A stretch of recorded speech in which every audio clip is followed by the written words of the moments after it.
আল্লাহর ওলিরা এরা কলবের ডাক্তার। ইন্নাল উলামা, আলেমরা হলো তবিবুল উম্মাহ, উম্মতের ডাক্তার হলো আলেমরা। ওয়ারাসাতুল আম্বিয়া। আল্লামা হাশিমি হুজুর রহমাতুল্লাহ আলাইহি মানুষের কলবের চিকিৎসা করতেন। উনি হার্টের ডাক্তার না, উনি হার্ট অপারেশন করে না, উনি হার্টের ভিতরে এমন জিনিসের অপারেশন করে হিংসা দূর করে দেয়। উনার কাছে আসলে অহংকার দূর হয়ে যায়। যত বড় মুহাদ্দিস হোক, কারণ উনি তো মুফতি আমিমুল ইহসান মুজাদ্দিদি বারাকাত রহমাতুল্লাহ আলাইহি, উনি তো জানাতন মুহাদ্দিস না। বর্তমান গদ্দিনিশিন যিনি আছেন তিনিও সাধারণ মুহাদ্দিস না, উনিও পড়াশোনা করেন। উনার কাছ থেকে মাঝে মধ্যে এমন এমন তথ্য আমরা শুনি। উনি বলে অমুক কেতাবের এত পৃষ্ঠা আছে, অমুক কেতাবের এত পৃষ্ঠা আছে, এত নম্বর হাদিস আছে। উনিও গবেষণা করেন। আল্লাহু আকবার বলেন। বাপ কা বেটা, এটা মনে রাখবেন। আমরা বুঝি না অনেক সময়। যোগ্যতা দিয়ে দেন আল্লাহর ওলিরা, সুবহানাল্লাহ। যাকে চেয়ারে বসাই দেন সাথে সাথে যোগ্যতাও দিয়ে দেন। এটা আমরা অনেকে বুঝি না। খুব খেয়াল করে শুনবেন। কলবে মারিদ আর একটা হলো কলবে মাইয়িত। কলবে মাইয়িত কাফের বেদিন বেঈমানদের কলব, এটা হলো কলবে মাইয়িত। মাসালুল লাযী ইয়াযকুরু ওয়াল্লাযী লা ইয়াযকুরু কামাসালিল হাইয়্যি ওয়াল মাইয়িত। যারা আল্লাহর জিকির করে আর জিকির করে না, যারা আল্লাহর জিকির করে না তাদের কলবটা মরা। যারা আল্লাহর জিকির করে তাদের কলব হলো জিন্দা। সুবহানাল্লাহ। কলবে মারিদ গেল, কলবে মাইয়িত গেল। আর আল্লাহর ওলি কলবে মারিদ থেকে মাইয়িত যখন এখানে আসে, কলবে মাইয়িত নিয়ে যে আসে, এই আস্তে আস্তে করে দরবারে থাকতে থাকতে আস্তে আস্তে কলবে মারিদ হয়। কলবে মারিদ থেকে নিয়ে এবার আল্লাহর ওলির সাথে সোহবতে থাকতে থাকতে থাকতে এটা আর কলবে মারিদ থাকে না, কলবে মাইয়িত থেকে মারিদ হয়ে এটা কলবে সালিম হয়ে যায়। এখানে আসলে কলবে সালিম তৈরি করে। আল্লামা হাশিমি হুজুরের টার্গেট ছিল মানুষের অন্তরগুলোকে কলবে সালিম বানানো।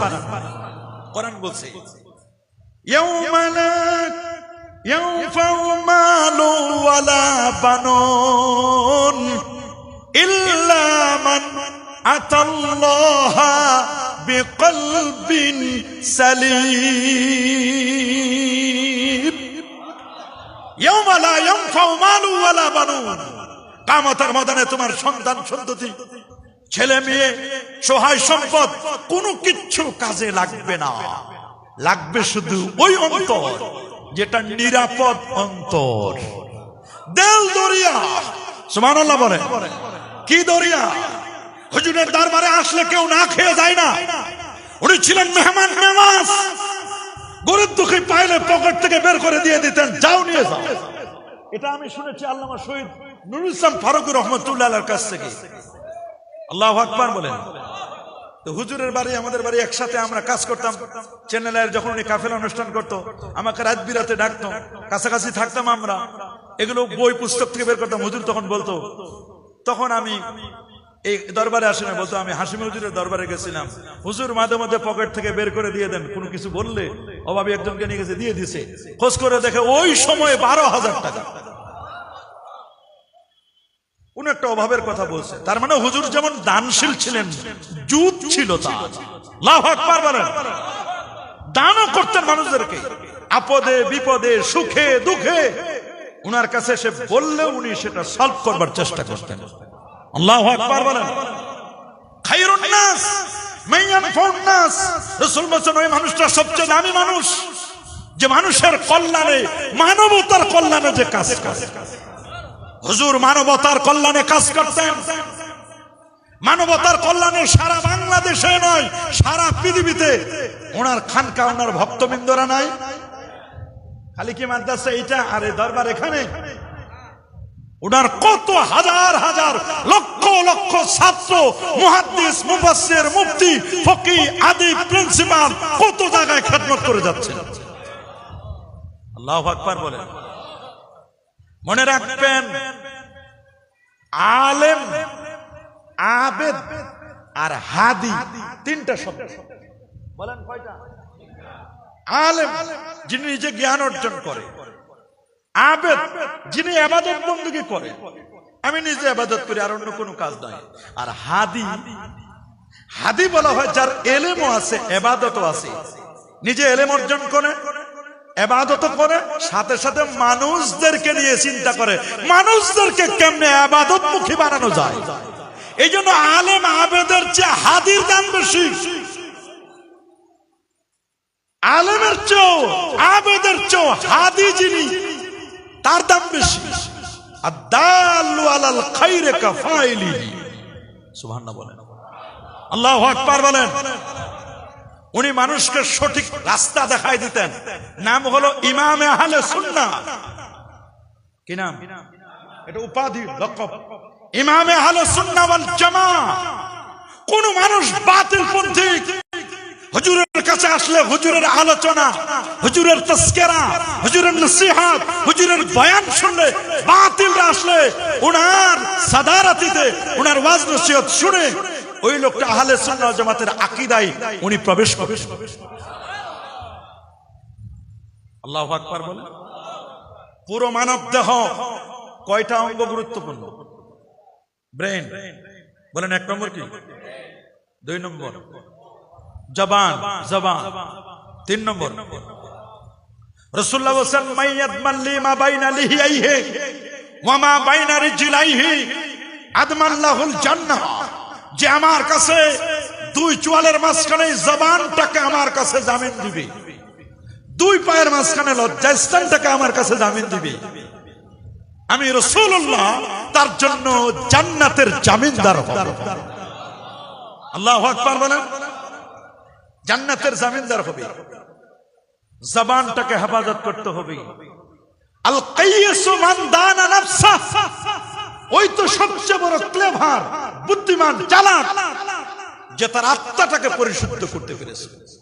আল কাইয়িসু মান দানা নাফসা ওয়া আমিলা লিমা বাদাল মাউত।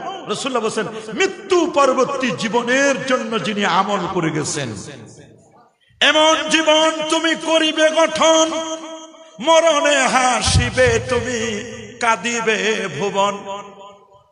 আল্লাহর ওলি এমন জীবন গঠন করে গেছে, মরার সময় মুচকি হাসি দিয়ে মারা গেছে।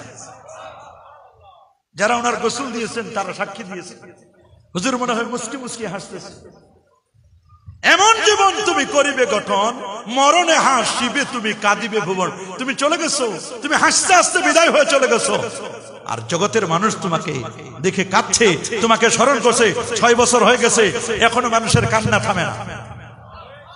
কি জিনিস হারাইলাম। আল্লাহু আকবার বলেন। এই কথাটা বলছেন শর্ষিনার পীর শাহ সুফি আবু জাফর মোহাম্মদ সালেহ রহমাতুল্লাহ আলাইহি। হুজুরের সাথে খুব সম্পর্ক, হুজুর এখানে এসেছিলেন। উনি বলছেন, বাবা এমন জীবন তুমি করিবে গঠন, মরণে হাসিবে তুমি, কাঁদিবে ভুবন। আমাদের প্রত্যেকের এই সবক হওয়া দরকার। আমরা একদিন চলে যাব, কেউ আমরা থাকতে পারবো না। আমাকে নিয়ে আলোচনা হবে না, আমার কর্ম নিয়ে আলোচনা করা হবে। আমি যদি ভালো কাজ করি এটা মানুষ তাজকিরা করবে, স্মরণিকা হিসাবে বের করবে। কিন্তু যদি অন্যায় করি রে, পাপের কাজ করি, গুনাহের কাজ করি, মানুষ আমাকে স্মরণ করবে না। আর স্মরণ করা না করার বিষয়টা, ভালোবাসার বিষয়টা, এটা দুনিয়া থেকে হয় না, এটা উপর থেকে আসে। ইন্নাল্লাহা ইযা হাব্বা আবদান, আমার আল্লাহ যখন কোন বান্দাকে ভালোবাসেন কি করেন? তখন আল্লাহ তাআলা ফেরেশতাদেরকে জানায় দেয়, ফেরেশতারা অমুক বান্দাকে আমি ভালোবাসি, তোমরা ওকে ভালোবাসো।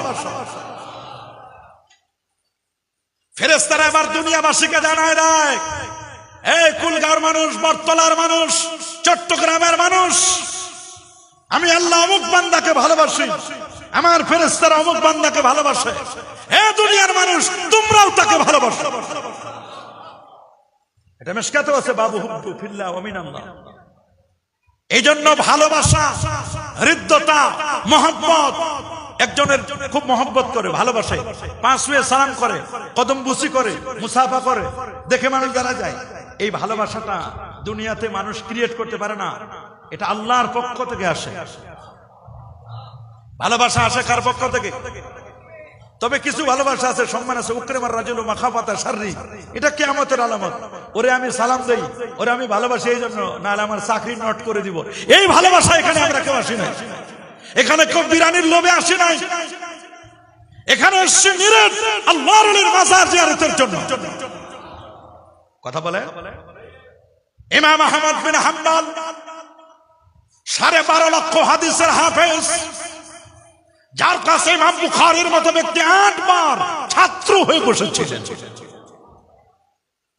99 বার আমার আল্লাহকে যিনি স্বপ্নে দেখেছিলেন, দিনে রাতে যিনি 300 রাকাত নামাজ আদায় করতেন, তার মুসনাদে আহমদ পড়ে আমি ওনার বায়োগ্রাফিটা পড়ে দেখলাম, অবাক করার মতো। ওনাকে 62,000 প্রশ্ন করা হয়েছে, প্রত্যেকটা প্রশ্নের উত্তর তিনি হাদিস দ্বারা দিয়েছিলেন। কত বড় মুহাদ্দিস, কত বড় আলেম, জাদ্রিল মুহাদ্দিস ছিলেন। সুবহানাল্লাহ বলেন। যার জানাজায় ওই যুগে 12 থেকে 13 লক্ষ মানুষ যার জানাজায় অংশগ্রহণ করেছিল। ওনার জীবনী পড়ে দেখলাম ওই যুগে 12-13 লক্ষ। দেখে একজনের সাক্ষাৎকার না আছে যে আপনি কেমনে জানলেন, কোথা থেকে আসছেন? বলে আমি অমুক দূর থেকে, মাগরিব থেকে, আমি 800 কিলোমিটার দূর থেকে, আমি 2000 কিলোমিটার দূর থেকে, আমি 600 কিলোমিটার দূর থেকে আসছি। বলে আপনি কেমনে জানলেন? বলে আমি 40 দিন আগে জানছি অমুক দিন ইমাম আহমদ বিন হাম্বল মারা যাবে, অমুক সময় তার জানাজা হবে, আমি স্বপ্নে জেনে গেছি। কত বড় মুহাদ্দিস, কত বড় আলেম, যে আরেকজনের জানাজার কথা, আরেকজনের মৃত্যু বরণ করবে কথায় আরেকজন মানুষ জেনে ফেলে। সংগ্রামী সাধকদের ইতিহাস, এই বইটা পড়ে দেখলাম আমি আবুল হাসান নদভী সাহেবের। পড়ে দেখে ওনার জীবনীটা পড়লাম, দেখে অবাক হয়ে গেলাম। ওই যুগে এত লক্ষ মানুষ তার জানাজাই হলো। চিন্তা করতে পারেন? উনি বাগদাদের জমিনে, সুবহানাল্লাহ।